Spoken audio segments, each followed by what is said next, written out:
So you're at the lathe doing some wood turning, minding your own business, when all of a sudden somebody comes up and grabs you by the hair and slams you face first into a giant piece of spinning wood. Who would do that? Your lathe. Your lathe would do that. How does it do that? Why would it do that? Well, not so bad for me. I have short hair. In fact, it's getting a little long on me. But if you have long hair, you get that tangled up in the spinning wood or in the chuck jaws, you're in for a whole world of hurt. It's going to take you face first into your workpiece, spinning. It's going to pull hair out of your head. What do? You say, well, I'm just going to tie it up tight. I'm going to put a ponytail holder right here. I used to have a ponytail. I used to have hair down to my waist. And I was working with a drill.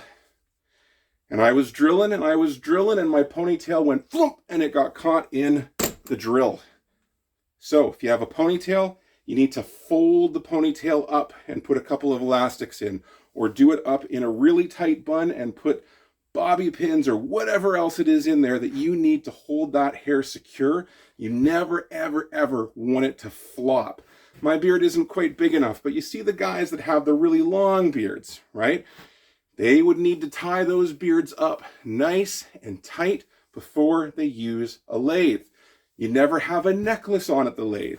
You never have rings on. You never have a bracelet on. I wouldn't even wear a watch. You don't want big dangly earrings. I mean, you shouldn't have your head right down there anyway, but just as a safety thing, you don't want anything that can get snagged, which includes sleeves, by the way. Now, I've got short sleeves on. It's okay to have long sleeves, but never baggy, never undone.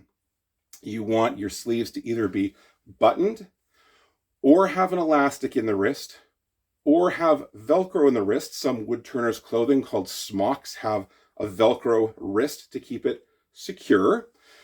You never want it so that your sleeve would hang down past your wrist down to your fingers, or even more so, because you might have it done up, but it's baggy and it flops down and it gets pulled in. It's going to be bad. Likewise, you want to do some finishing on the lathe. You always want paper towel that you can tear, right? I use these blue shop towels. And one thing that you don't do is even though they can be torn, you don't wrap them around, because the more you wrap it around, if all of that gets pulled in, your finger's going in too. But you never use cloth, ever. And you want to hold your paper towel in a way that if it does get caught and it doesn't tear, that it will get sucked out of your hands, leaving your hands safe. I use strong mesh sandpaper, and of course you sand while the workpiece is spinning. But you never, ever, ever wrap sandpaper around your finger. Same reason. You always want that sandpaper to be pulled out of your fingers if anything goes wrong. Never have any article of clothing or anything in your person, anything in your possession that could pull any part of your body into the spinning workpiece. Stay safe, enjoy wood turning.